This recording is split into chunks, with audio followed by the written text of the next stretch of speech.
Bonjour chers étudiants de la prophétie, nous sommes heureux d'être avec vous. Nous avons vu une étude sur la fête des tabernacles et pour pouvoir bien comprendre cette deuxième partie, je vous invite à regarder la précédente où nous avons posé le fonctionnement de cette fête, le pourquoi, les raisons et comment cette fête devait se passer.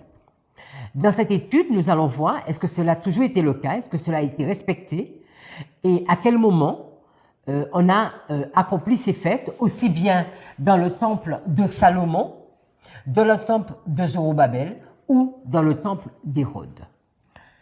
Prions avant de commencer. Merci Seigneur de nous aimer. Merci de continuer à nous instruire. Merci parce que tu prends plaisir à faire du bien à ton peuple. Et alors que nous allons regarder si ton peuple a toujours obéi à tes prescriptions, que vraiment chacun de nous puissions nous poser des questions sur notre obéissance à toute ta volonté. Béni sois-tu, dirige-nous dans cette étude. C'est au nom de Jésus que nous t'avons prié. Amen. Comme nous l'avons déjà dit, nous ne sommes pas en train de regarder aux applications, nous sommes sur le littéral. Et nous comprenons que dans le littéral, le peuple de Dieu, le peuple qui suivait les commandements de Dieu, donc le peuple juif, devait en tout point respecter ses ordonnances. Ceci jusqu'à la croix, au moins jusqu'à la croix. Après, quand nous ferons les applications, nous verrons pourquoi nous plaçons la croix. Et donc, quand nous allons regarder le temple de Salomon, c'est avant la mort de Christ. Le temple de Zorobabel, c'est avant la mort de Christ. Et le temple d'Hérode, il y a une partie qui est avant sa mort. Regardons, allons dans 2 Chroniques au chapitre 5, le verset 1er. Qu'est-ce qu'il est dit? Ainsi fut achevé tout l'ouvrage que Salomon fit pour la maison de l'Éternel. Puis il apporta l'argent, l'or et tous les ustensiles que David son père avait consacrés. Et il les mit dans les trésors de la maison de Dieu. Alors Salomon assembla à Jérusalem les anciens d'Israël et tous les chefs des tribus, les chefs de famille des enfants d'Israël pour transporter de la cité de David qui est Sion, l'arche de l'alliance de l'Éternel. Verset 3, il est dit, tous les hommes d'Israël se réunirent auprès du roi pour la fête qui se célébra le 7e mois. Nous l'avons déjà vu, aussi bien dans la fête des trompettes que dans la fête du Yom Kippour. Ellen White nous dit que le voyage que l'on accomplissait 3 fois par an à Jérusalem pour assister aux fêtes annuelles, la semaine passée en plein air sous des tentes pendant la fête des tabernacles, étaient des occasions de se recréer et de se réjouir hors de chez soi. Ces fêtes, rendues plus agréables et plus touchantes par l'hospitalité que l'on offrait aux étrangers, aux Lévites et aux pauvres, mettaient tout le peuple en joie. Donc c'était ainsi que cela se passait et c'est ainsi que Dieu l'avait voulu. Revenons dans l'histoire de Salomon, nous sommes à 2 Chroniques chapitre 7. Il est dit, nous sommes toujours dans la période de la dédicace du temple, de plus Salomon sanctifia le milieu de la cour qui était devant la maison du Seigneur, car il offrit là des offrandes consumées, des graisses, des offrandes de paix, parce que l'autel de bronze que Salomon avait fait ne pouvait recevoir les offrandes consumées et les offrandes de nourriture et la graisse. Verset 8. Aussi en ce temps-là, Salomon célébra la fête pendant 7 jours, et tout Israël avec lui. Une très grande congrégation depuis l'entrée d'Amat jusqu'à la rivière d'Égypte. Et le 8e jour, il tint une assemblée solennelle. Alors, on pourrait se poser la question, est-ce que c'est le 8e jour, c'est entre les 2 semaines, ou encore c'est notre 8e jour, comme on parle le dernier jour de la fête des tabernacles? Il est dit le 8e jour, il tint une assemblée solennelle car il fit la dédicace de l'autel pendant 7 jours et la fête pendant 7 jours. Et le 23e jour du 7e mois, parce qu'on a vu que cette fête se terminait le 22e jour, parce que 21e jour, nous étions sur une semaine, plus un jour au 22e jour. Donc, ils ont tout respecté. Et c'est pour cela que le 23e jour du 7e mois, il renvoya le peuple dans ses tentes, joyeux et le cœur heureux, à cause de la bonté que le Seigneur avait montrée à David et à Salomon et à Israël, son peuple. Donc, Salomon va avoir à cœur de respecter ce que David, son père, lui indiquait, ce que Moïse, ce que Dieu lui-même a dit. Ellen White nous dit, alors le roi et le peuple offrirent les sacrifices devant l'Éternel. Ainsi, le roi et tout le peuple firent la dédicace de la maison de Dieu. Pendant 7 jours, une grande multitude venue de toutes les parties du royaume, depuis les environs de Hamath jusqu'au torrent d'Égypte, célébra la fête. Donc on dit la fête, on a bien vu, on a compris qu'il y avait déjà 3 fêtes, parce qu'il y a fait la fête des trompettes, la fête du Yom Kippour et la fête des tabernacles. La semaine qui suivit fut consacrée à la joyeuse fête des tabernacles. Lorsque se clôtura cette période de réjouissance et de consécration, vous voyez, de consécration, il faut vraiment noter que ce 7e mois, c'est, on se remet, parce qu'on va se quitter et on va repartir sur un nouveau pied. C'est vraiment important de noter ça pour ce 7e mois.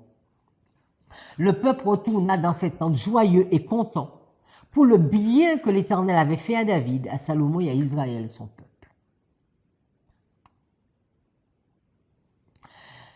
Les années sont passées, il y a une succession de rois qui ont suivi et nous sommes arrivés au dernier roi, à la personne de Sédécias. Le peuple va partir en captivité et il y a une histoire que je voudrais qu'on s'arrête dessus. C'est juste au moment où Babylone arrive, où Sédécias va avoir les yeux crevés, il va être emmené en captivité, il va y avoir un reste qui va rester, évidemment, à Jérusalem. Allons dans 2 Rois, chapitre 25 et le verset 22. Peut-être que c'est une histoire que vous ne connaissez pas trop, donc on va essayer de prendre le maximum d'informations. Il est dit, et Nebuchadnezzar, roi de Babylone, plaça le reste du peuple qu'il laissa dans le pays de Juda sous le commandement de Guédalia. Donc, notons Guédalia, qui va être le gouverneur, c'est le fils de Achikam et c'est le fils de Shaphan.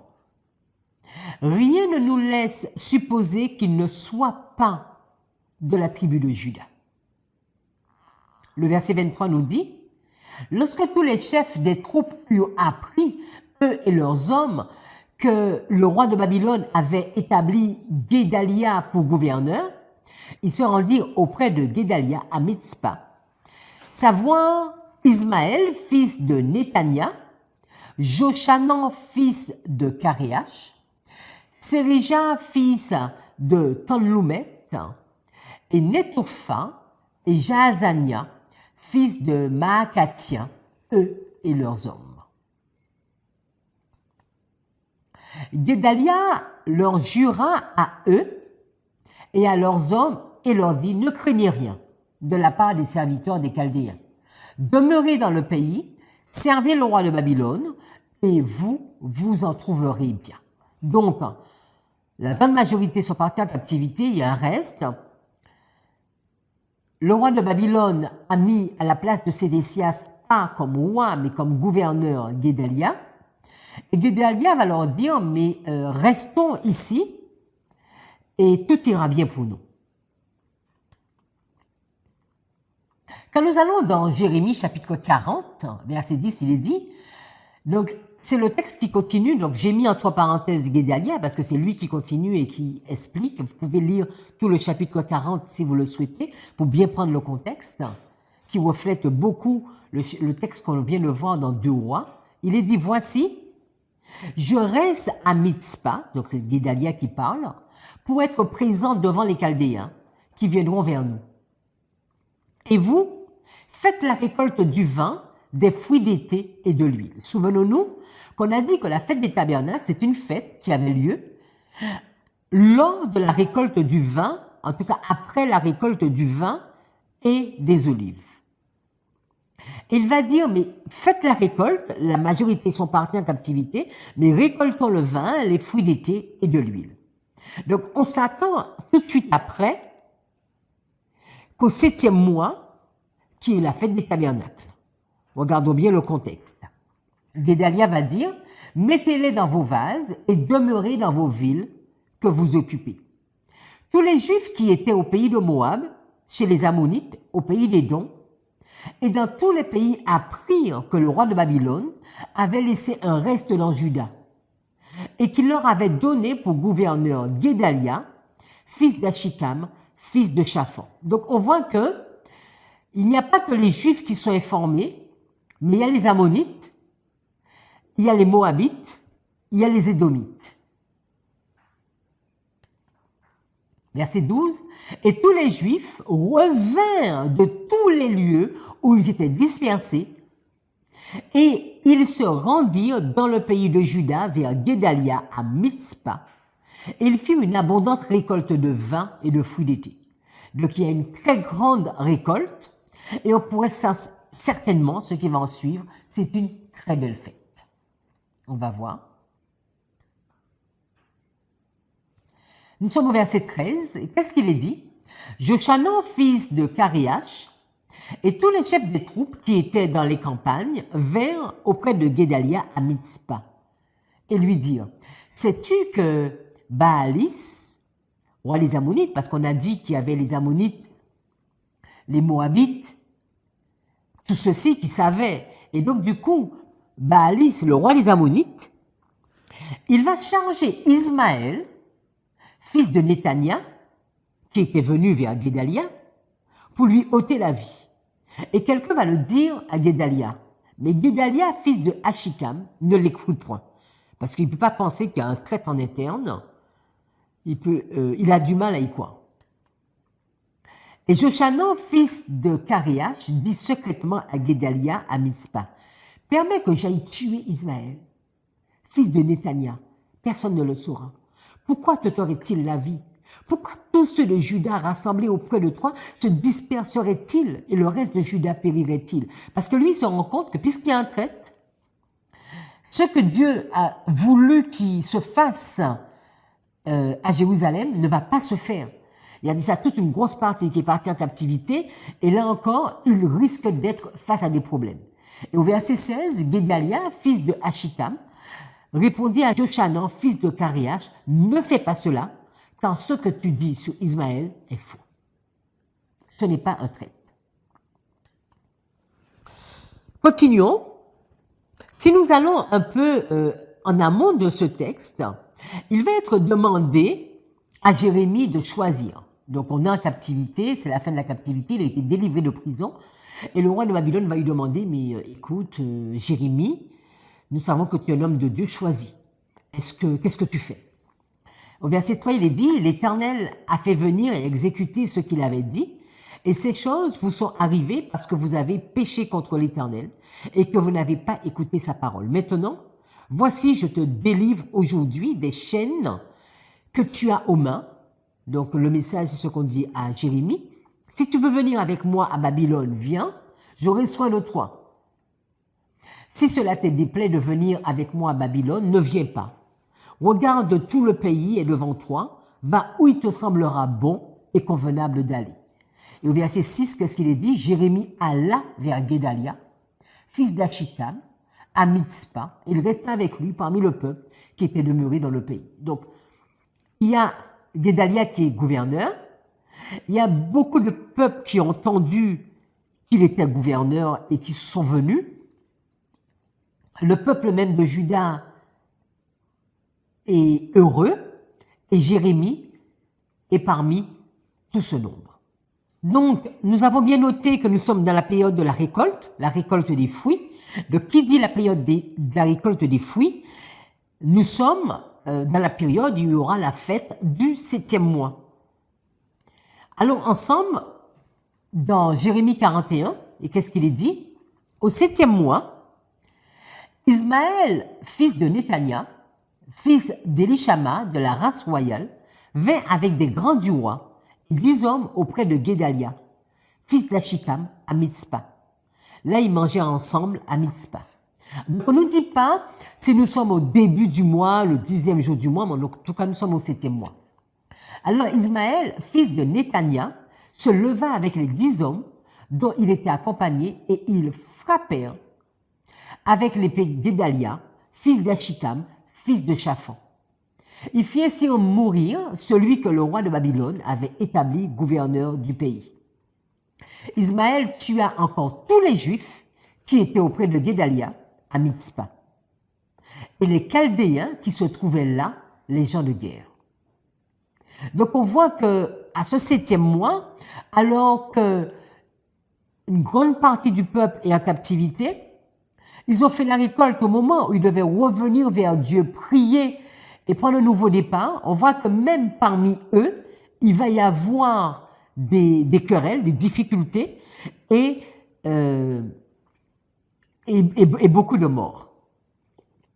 Jérémie continue en nous disant, le second jour après l'assassinat, donc on ne sait pas quand est-ce que ça s'est passé, mais on sait que c'est au 7e mois, donc le lendemain de l'assassinat de Guédalia, tandis que personne n'en savait rien, il arriva de Sichem, de Silo et de Samarie, 80 hommes. Donc, il y a des personnes qui sont un peu de partout. Ils savent qu'on est au 7e mois. Donc, ils savent qu'est-ce qui se passe au 7e mois et ils viennent à Juda. Donc, il y a 80 hommes qui avaient la barbe rasée, les vêtements déchirés et qui s'étaient fait des incisions.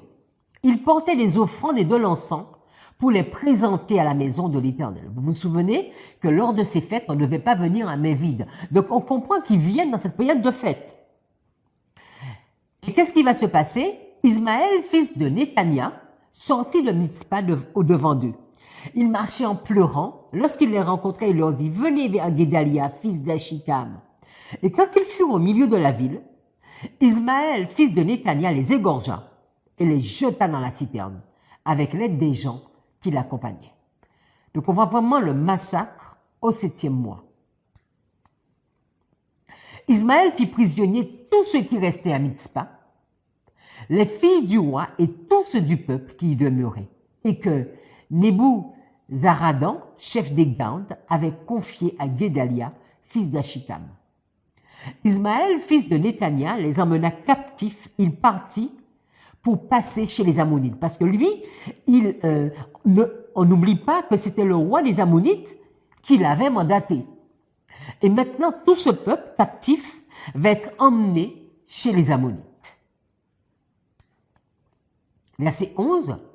Jochanan, fils de Cariach, et tous les chefs des troupes qui étaient avec lui furent informés de tout le mal qu'avait fait Ismaël. Donc, il n'était pas là, donc il n'a pas été tué, et il apprend l'information. Ils prirent tous les hommes et se mirent en marche pour attaquer Ismaël, fils de Néthania. Ils le trouvèrent près des grandes eaux de Gabaon. Quand tout le peuple qui était avec Ismaël vit Jochanan, fils de Cariach, et tous les chefs des troupes avec lui, ils ont eu de la joie. Parce que le peuple se rend compte qu'ils vont être certainement délivrés. Et tout le peuple qu'Ismaël avait emmené à Mitzpah se retourna et vint se joindre à Jochanan, fils de Cariach. C'est une histoire particulière qui est notée dans la Bible, cette histoire de Guédalia au 7e mois. Je vous invite à continuer le chapitre et les suivants pour bien comprendre, parce que Jérémie y était, et on va voir ce qui va se passer à la suite. Mais ce que je voulais vraiment noter, c'est qu'au moment où ce peuple devait se tourner vers Dieu pour ce 7e mois et demander à Dieu de pardonner, parce qu'il y avait tout un peuple qui venait de partir en captivité au 5e mois, mais on va voir que ce n'est pas cet effet. Peut-être que c'est ce que Guédalia voulait, mais ça n'a pas été le résultat. Regardons maintenant l'histoire de Zorobabel. Est-ce qu'ils ont eu l'occasion, est-ce que la Bible nous en parle, de la fête des tabernacles? Allons au temps d'Osiris. Nous savons que nous sommes tout de suite après la captivité. Donc, on a vu pendant le début de la captivité avec Guédalia. Les années sont passées et maintenant nous sommes à la fin de cette captivité, de cette période de 70 ans. Esdras chapitre 3, verset 3, il est dit « Il rétablit l'autel sur les fondements, quoiqu'ils eussent à craindre les peuples du pays, et ils y offrirent des holocaustes à l'Éternel, des holocaustes du matin et du soir. » Donc ils sont retournés de captivité, ils sont retournés chez eux. On l'a déjà vu, c'était sous ordre de Cyrus. Et ils vont rétablir l'autel. Et qu'est-ce qu'on nous dit? Qu'ils vont célébrer la fête des tabernacles, comme il est écrit. Et ils offrirent jour par jour les holocaustes, comme on a déjà vu la liste, pour le 15e, le 14e, le 13e. Et nous dit, ils offrirent jour par jour les holocaustes, selon le nombre ordonné pour chaque jour. Donc ils vont avoir à cœur de réaliser la fête des tabernacles, comme cela a été demandé dans les écrits de Moïse. Verset 5. Après cela, ils offrirent l'holocauste perpétuel, les holocaustes des nouvelles lunes et de toutes les solennités consacrées à l'Éternel, et ceux de quiconque faisait les offrandes volontaires à l'Éternel. Dès le premier jour du 7e mois, ils commencèrent à offrir à l'Éternel des holocaustes. Cependant, les fondements du temple de l'Éternel n'étaient pas encore posés.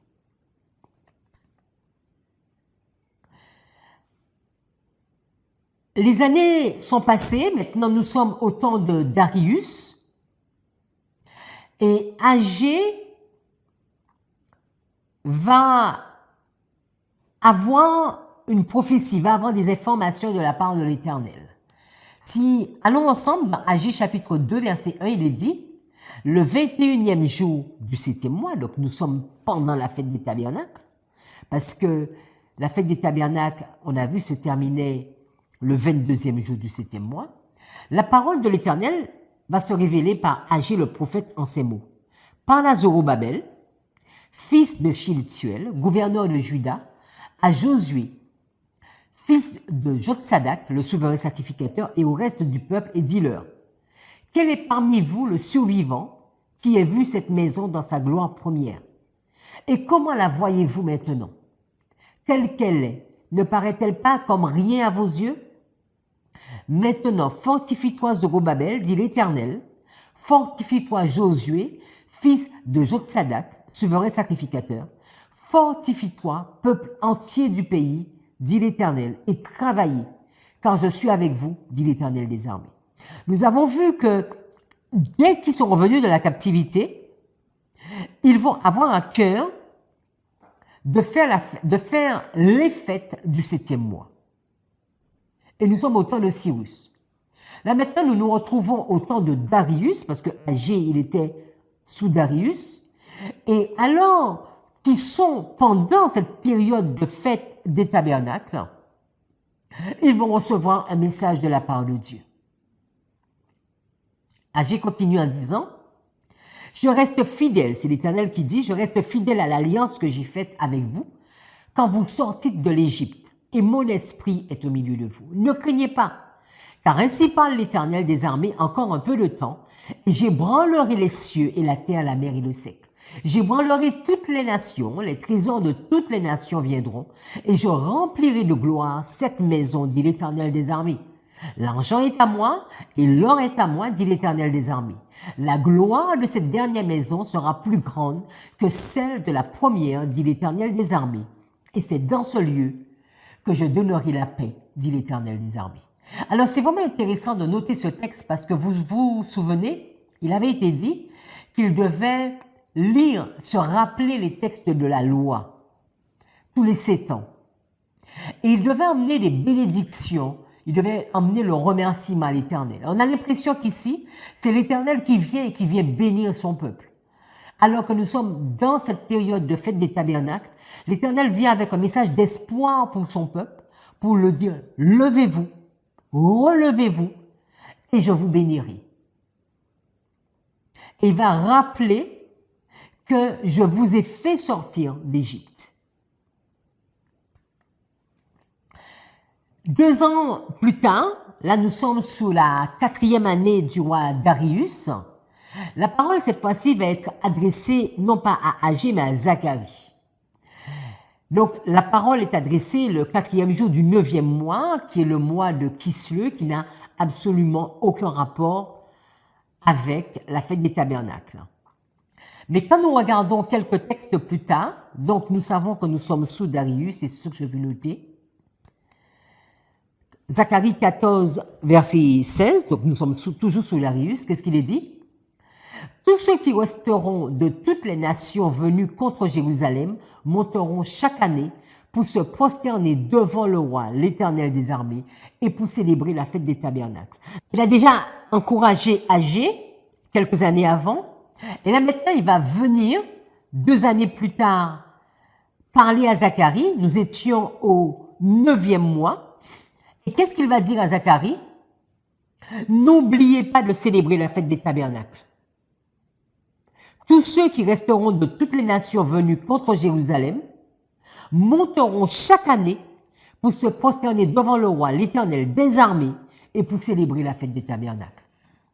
S'il y a des familles de la terre qui ne montent pas à Jérusalem pour se prosterner devant le roi, l'Éternel des armées, donc il précise bien que ce n'est pas le roi Darius, devant le roi, l'Éternel des armées, la pluie ne tombera pas sur elle. N'oublions pas que cette fête, c'est un remerciement. Et Dieu, pendant combien de temps qu'ils l'ont pas fait, est-ce qu'ils l'ont pas fait tous? Dieu va envoyer un message à Zacharie en disant, le peuple doit venir faire la fête des tabernacles. Et s'ils ne viennent pas, mais ils n'auront pas de pluie. La pluie ne tombera pas sur elle. Si la famille d'Égypte ne monte pas, si elle ne vient pas, la pluie ne tombera pas sur elle. Donc on se rend compte que ce n'est même pas simplement, on va dire, dans le giron des enfants d'Israël, mais là maintenant il y a même l'Égypte. Si ceux de là-bas ils ne viennent pas, mais ils n'auront pas de pluie. Et au contraire, qu'est-ce qui se passera? Il sera frappé de la plaie dont l'Éternel frappera les nations, qui ne monteront pas pour célébrer la fête des tabernacles.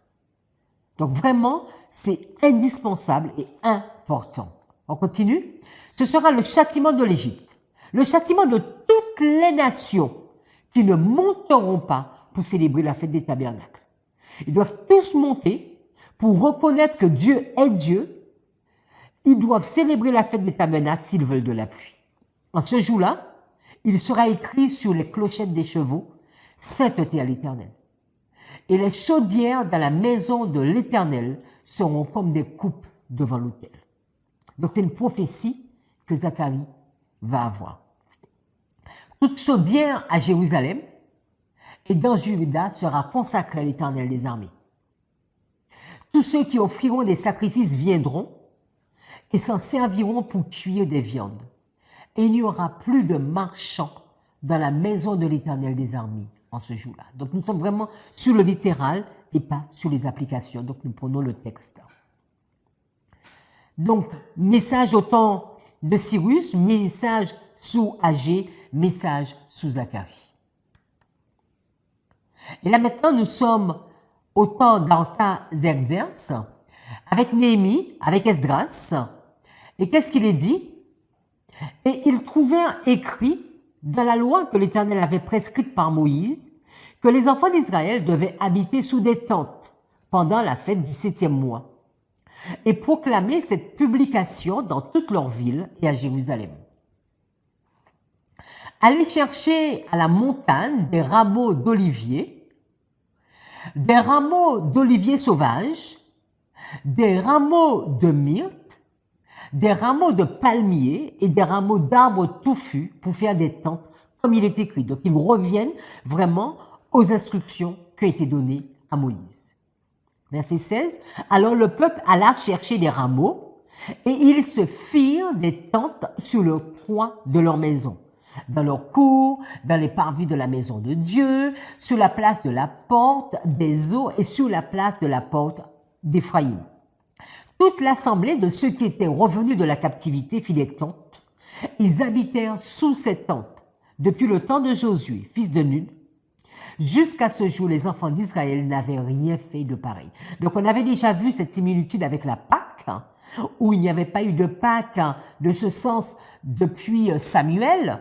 Et là, maintenant, on va nous dire, mais la fête des tabernacles, sous Néhémie, va être quelque chose d'extraordinaire. Il y eut de très grandes réjouissances. On lut dans le livre de la loi de Dieu chaque jour. Depuis le premier jour jusqu'au dernier, on célébra la fête pendant 7 jours et il y eut une assemblée solennelle le 8e jour, comme cela était ordonné. Donc, on voit que c'est le même fonctionnement qu'au temps de Moïse, et ils vont lire dans le livre de la loi. Alors, on avait vu que la lecture du livre de la loi, c'était tous les 7 ans. Je ne sais pas vraiment quelle année précise que nous sommes, mais certainement il y a une raison pourquoi ils l'ont lu. Ellen White nous dit que le jour suivant, on se livra au même exercice, et au moment fixé, le 10e jour du 7e mois, sous l'ordre de Dieu, la fête des expiations fut célébrée. Entre le 15e et le 22e jour de ce même mois, le peuple et les principaux juifs célébrèrent encore la fête des tabernacles. Allez chercher à la montagne, dirent-ils, des rameaux de palmiers et des rameaux d'arbres touffus pour faire des tentes, comme il est écrit. Alors le peuple alla chercher des rameaux, et ils se firent des tentes sur le toit de leur maison, dans leur cour, dans les parvis de la maison de Dieu. Et il y eut de très grandes réjouissances. On lut dans le livre de la loi de Dieu chaque jour, depuis le premier jusqu'au dernier. En écoutant la lecture de la loi chaque jour, les Israélites avaient été convaincus de leur transgression, ainsi que de celle des générations précédentes. Ils comprirent alors qu'en s'éloignant de Dieu, les descendants d'Abraham, privés de sa protection, avaient été dispersés parmi les nations étrangères. Ils décidèrent donc de rechercher sa miséricorde et s'engagèrent à observer ses commandements.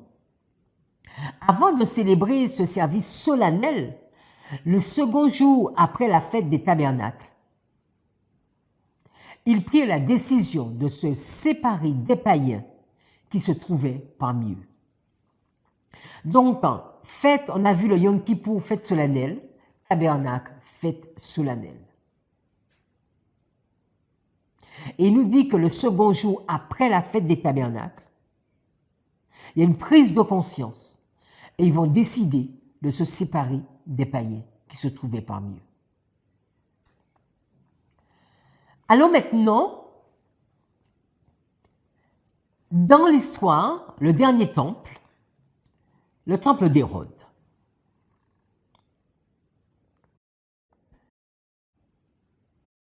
Il y a eu beaucoup de traditions.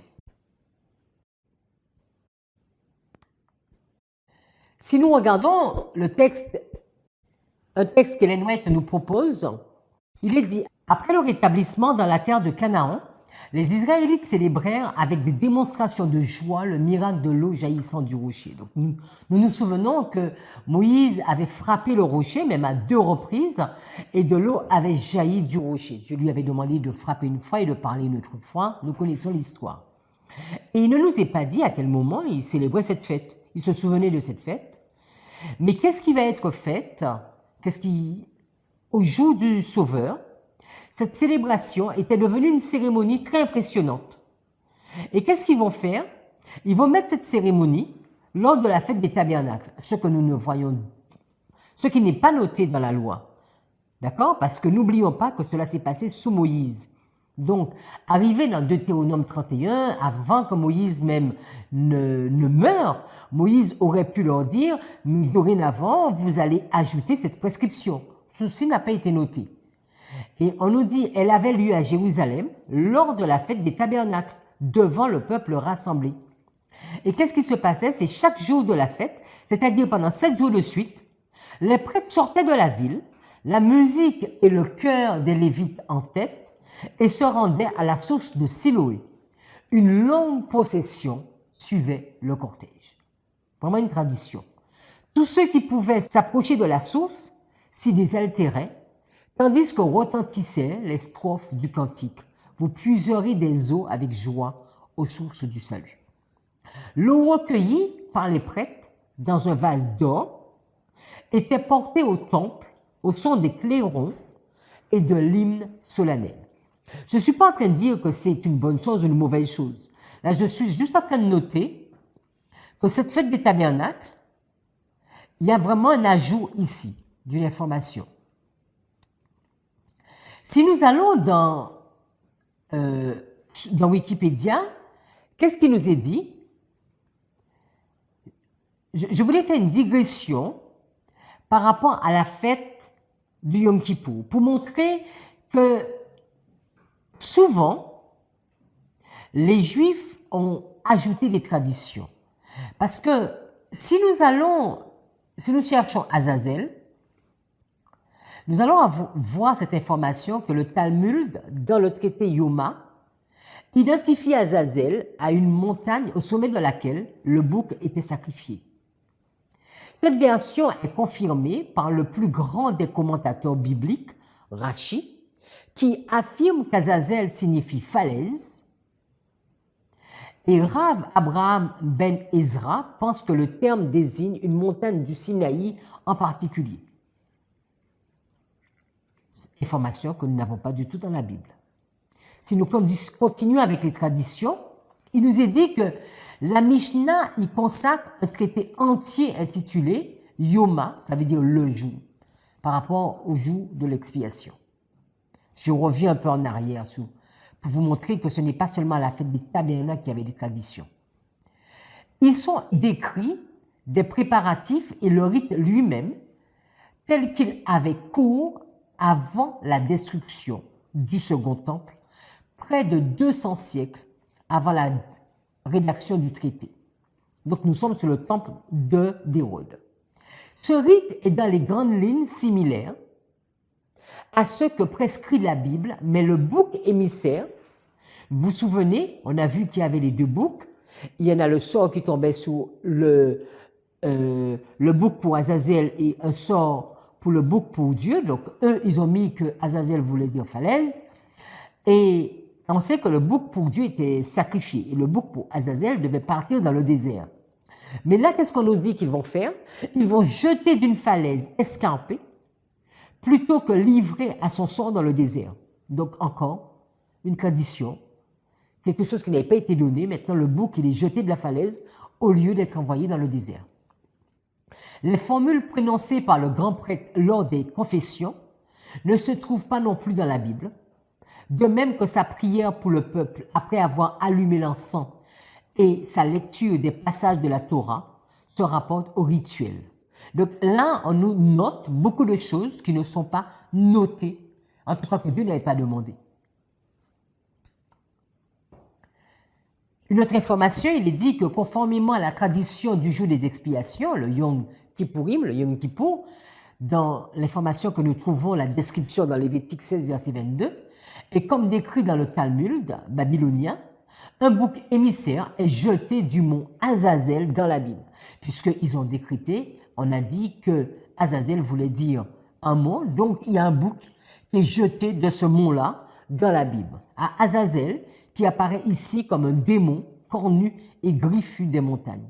Donc on voit que quand nous allons faire l'application, on devra vraiment rester accroché au sanctuaire, parce qu'on ne peut pas prendre tous ces rites, parce que ce n'est pas ce que Dieu avait voulu donner. Donc, également, la fête du tabernacle, il y avait, quand on la regarde aujourd'hui, et même déjà au temps de Jésus, il y avait beaucoup de traditions qui avaient été ajoutées. Allons ensemble dans Jean chapitre 7, le verset 1. Il est dit qu'après cela, Jésus parcourait la Galilée car il ne voulait pas séjourner en Judée, parce que les Juifs cherchaient à le faire mourir. Or, la fête des Juifs, donc la fête des tabernacles, était proche. Donc on sait que c'est une grande fête, 3e pèlerinage, qui dure près de mois, qui avait lieu au 7e mois, qui commençait avec la fête des trompettes, qui prenait son point culminant avec la fête du Yom Kippour, le grand pardon, une période de jeûne, de repentance, de confession. et qui se terminait avec la fête des tabernacles. Verset 3, et ses frères lui dirent, pars d'ici et va en Judée, afin que tes disciples voient aussi les œuvres que tu fais. Personne n'agit en secret lorsqu'il désire paraître. Si tu fais ces choses, montre-toi même au monde. Donc on sait très bien que ses frères ne croyaient même pas en lui. Car ses frères non plus ne croyaient pas en lui, donc voilà. Jésus leur dit, mon temps n'est pas encore venu, mais votre temps est toujours prêt. Donc nous sommes à la fête des tabernacles et Jésus va dire que son temps n'est pas encore venu. Alors là, nous sommes au début de la fête des tabernacles. Il est dit que dès le commencement de la fête des tabernacles, on s'entretenait de l'absence de Jésus, parce qu'on ne l'a pas vu monter. Les pharisiens et les gouverneurs attendaient sa venue avec impatience, espérant avoir une occasion de le condamner par ses paroles ou ses actions. Ils demandaient avec inquiétude, « Où est-il » Mais personne ne le savait.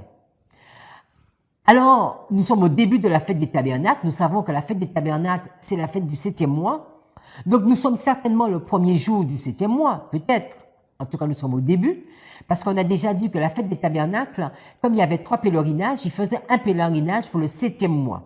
Donc, c'est pareil quand on dit la fête de Pâques, ou bien la fête des Pères sans levain, c'est tout l'ensemble. Donc, imaginons que la fête des tabernacles, c'est vraiment toute cette période, on nous dit que les plus, en tout cas les plus spirituels, ceux qui aimaient le plus Dieu, ils prenaient tout un mois pour la fête du tabernacle. Et on nous dit que dès le début, il y a déjà une dispute. Il y a une dispute qui va s'élever parmi le peuple concernant Jésus. Donc les uns le défendaient noblement, comme un envoyé de Dieu, tandis que d'autres l'accusaient amèrement d'être un séducteur du peuple. Alors, si nous regardons cette période, du premier jour du 7e mois au 22e jour du 7e mois, on va trouver que le premier lieu, c'est le 11e jour du 7e mois. Donc, on pourrait se dire, quand on parle du milieu de la fête des tabernacles, nous sommes environ le 10e jour du 7e mois ou le 11e jour du 7e mois. D'accord? Ellen White va nous dire, pendant ce temps, Jésus était tranquillement arrivé à Jérusalem. Il avait choisi une route qui n'était point fréquentée afin d'éviter ceux qui se rendaient à Jérusalem de toutes les parties du pays. Au milieu de la fête, donc on doit être certainement le 10e jour du 7e mois ou le 11e jour du 7e mois, donc certainement nous sommes dans la période du Yom Kippour, au milieu de la fête, au plus fort de la dispute qui se poursuivait sur son compte. Donc on n'est vraiment pas dans un esprit de repentance, de consécration, on est dans vraiment l'esprit de dispute. Jésus traversa tranquillement la cour du temple et vint se placer devant le peuple comme quelqu'un qui posséderait une autorité incontestable. L'apparition soudaine et inattendue devant les principaux sacrificateurs et les gouverneurs de celui qu'ils croyaient ne pas oser se montrer parmi eux remplit le peuple de si grand étonnement que le calme succéda tout à coup aux plus vives discussions. Ils étaient étonnés de son maintien digne et courageux au milieu d'un si grand nombre d'hommes puissants qui recherchaient sa vie, qui voulaient sa mort. Elle continue en nous disant, une fois par an, à l'occasion de la fête des tabernacles, les enfants d'Israël devaient se rappeler le temps où leur père habitait sous les tentes dans le désert, lors de leur voyage d'Égypte au pays de Canaan. Les services du dernier jour de cette fête étaient particulièrement solennels. Vous vous souvenez? Ce 22e jour du 7e mois. Le plus grand centre d'intérêt était la cérémonie qui commémorait la sortie de l'eau du rocher, ce qu'ils avaient ajouté. Quand, dans un vase d'or, les eaux de Siloé étaient apportées par les prêtres dans le temple. Et après avoir été mélangées de vin, alors là maintenant c'est encore une autre information, est-ce qu'ils le faisaient toujours ainsi? Maintenant, cette eau est mélangée de vin, versée sur le sacrifice. Se trouvant sous l'autel, le peuple éclatait en cris de joie. C'est à l'une de ces occasions que l'on entendit, dominant la confusion de la foule et les exclamations joyeuses, une voix proclamait: « Si quelqu'un a soif, qu'il vienne à moi et qu'il boive. » L'attention du peuple fut éveillée. La joie était partout. Mais les yeux de Jésus, se promenant sous la foule, avec beaucoup de compassion, cherchaient les âmes altérées et fatiguées qui soupiraient après l'eau de la vie. Debout au milieu de cette foule, qui faisait de lui le point de mire de tous les regards, il parla au peuple comme aucun homme ne l'avait fait jusqu'alors. Sa science était plus grande que celle des sacrificateurs et des anciens les plus savants. Il assumait une autorité qu'il n'avait jamais essayé de prendre. Ces hommes même qui, peu auparavant, étaient animés d'une si grande haine, alors nous sommes pendant la fête des tabernacles, mais on est animé d'une grande haine. Et pourtant, on fait toute une fête, on est dans la joie, on fait tout un protocole qu'on a déjà mis en place. Chaque jour, il y a un rituel, mais un cœur rempli de haine. Et qui était prêt à se jeter sur Christ à la première occasion. Écoutez alors ces paroles comme s'ils eussent été suspendus à ses lèvres. Et se sentait impuissant à lui nuire. Il était l'attraction du moment. Tout autre intérêt était oublié. À l'ouïe de ces paroles divines, tous tressailliient d'admiration. Donc ici, vraiment, on voit que même les sacrificateurs, ils faisaient tout un rituel, mais avec de très mauvaises pensées. La fête des tabernacles venait de se terminer. Donc là, maintenant, nous sommes certainement le 23e jour. Vous vous souvenez, pour Salomon, le 23e jour du 7e mois, la fête est terminée et ils vont envoyer tout le monde chez eux. Donc la fête des tabernacles venait de se terminer. Les complots des prêtres et des rabbins de Jérusalem contre Jésus avaient échoué. Parce qu'ils voulaient le tuer, ils avaient de la haine, mais ils n'avaient pas réussi. Comme le soir venait, chacun s'en retournait dans sa maison. Donc on a vraiment l'impression qu'on est le 23e jour du 7e mois. Jésus se rendit à la montagne des Oliviers. Jésus se détourna de l'excitation et de la confusion de la ville, de la foule ardente et des rabbins perfides, pour retrouver la tranquillité de l'oliveraie où il pouvait être seul avec Dieu. Donc le lendemain, tôt le matin, il retourna au temple. Il s'assit et se mit à enseigner les gens assemblés autour de lui. Et qu'est-ce qui va se passer? Il fut bientôt interrompu. Donc nous sommes vraiment au plus tard, les amis, 2 jours après la fête des tabernacles. On a vu que c'est une fête de reconsécration, où on repartait dans l'humiliation. Un groupe de pharisiens et de scribes s'approchait de lui, traînant avec eux une femme terrorisée. De leur voix dure et véhémente, ils l'accusaient d'avoir violé le 7e commandement. La poussant en la présence de Jésus, ils dirent avec une démonstration hypocrite de respect: « Maître, cette femme a été surprise en flagrant délit d'adultère. Moïse, dans la loi, nous a ordonné de lapider de telles femmes. Toi donc, que dis-tu » Nous venons de terminer la fête des tabernacles. Pendant la fête, ils avaient une haine incroyable pour Jésus. Et là, ils veulent le piéger. Mais ils ont trouvé cette femme et ils veulent que Jésus cautionne cette lapidation. Et c'est à ce moment que Jésus va écrire sur le sable cette histoire que nous connaissons. Dans toutes ces histoires que nous venons de relater, et notamment pour le temple d'Hérode, nous voyons des sacrificateurs, des hommes, des pharisiens, des sadducéens, qui parlent de la loi, mais qui ne la mettent pas en pratique. Et Jésus va bien dire avec raison: faites ce qu'ils disent, mais ne faites pas ce qu'ils font. Parce qu'ils parlaient de quelque chose, mais ils sont remplis de haine. Ils veulent tuer Jésus, ils veulent le piéger. Et aussi bien au début de la fête des tabernacles, au milieu de cette fête que nous pensons qu'il était le Yom Kippour, et à la fin de cette fête, où il y avait le point culminant, même à travers toute cette période, nous voyons une haine pour le Christ. Et nous savons dans cette histoire que ce sera la dernière fête des tabernacles que Jésus va connaître. Parce que quelques mois plus tard, l'année d'après, à la fête de Pâques, il va mourir. Donc, à la fête des tabernacles, il va dire que ce n'est pas encore mon temps. Mais pourtant, à Pâques, 6 mois plus tard, ce sera son temps. Les années sont passées, il est mort, monté au ciel, les disciples, et nous nous retrouvons dans la période de la destruction du second temple. Il est dit qu'une armée romaine, placée sous la conduite de Cestius Gallus, avait investi Jérusalem. À peine arrivée, alors que tout semblait favoriser une attaque immédiate, elle levait le siège. Les assiégés, désespérants du succès, parlaient déjà de se rendre, quand le général romain battit en retraite sans la moindre raison apparente.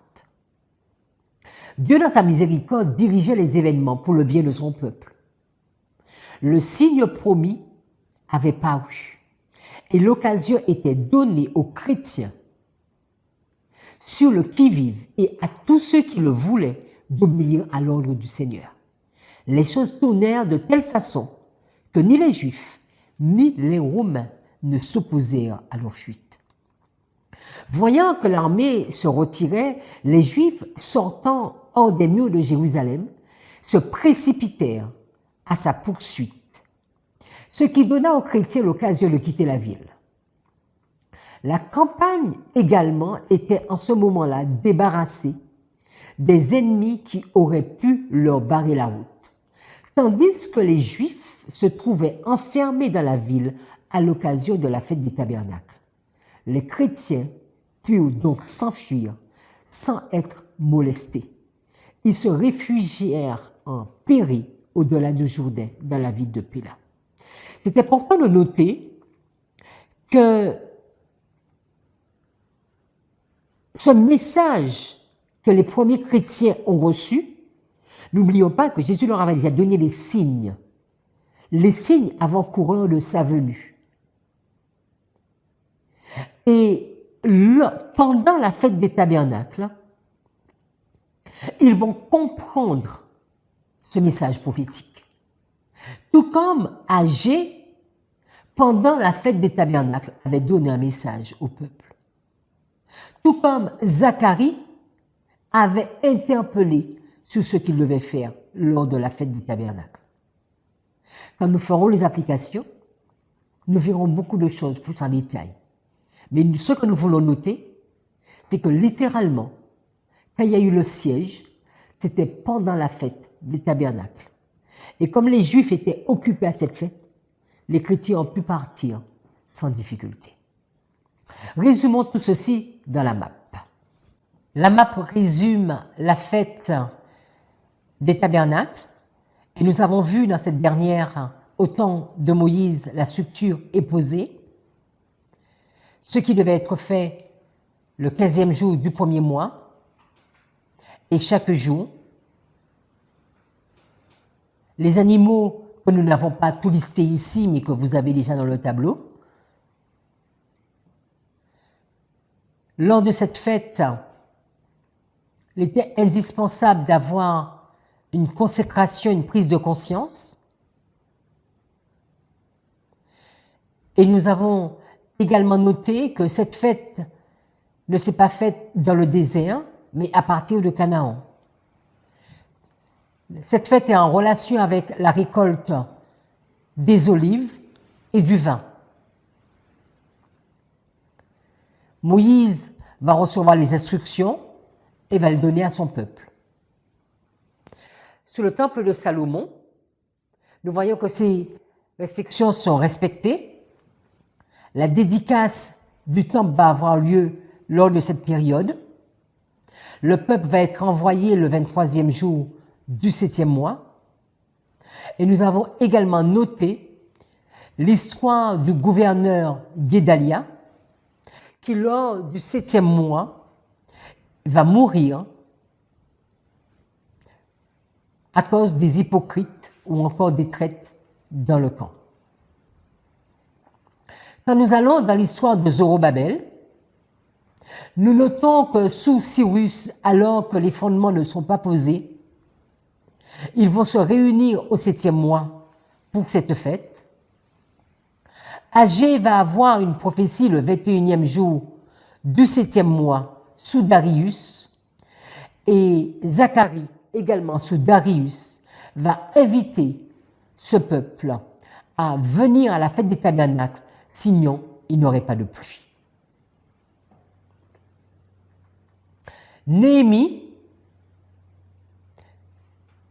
avec Esdras, vont insister sur cette fête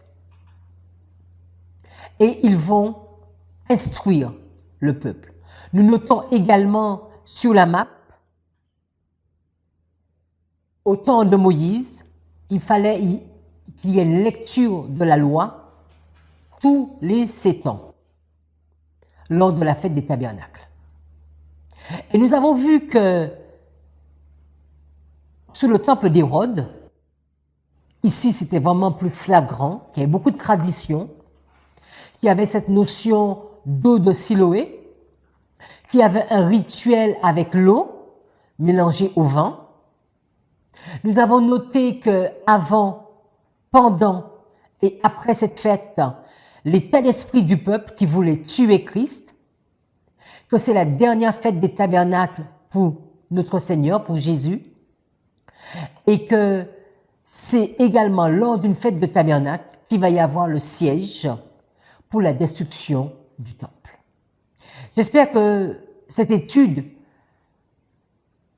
vous a plu et va vous permettre de mieux comprendre ces différentes fêtes, la fête de Pâques, la fête des pains sans levain, la fête de Pentecôte, la fête des trompettes, le Yom Kippour et la fête des tabernacles.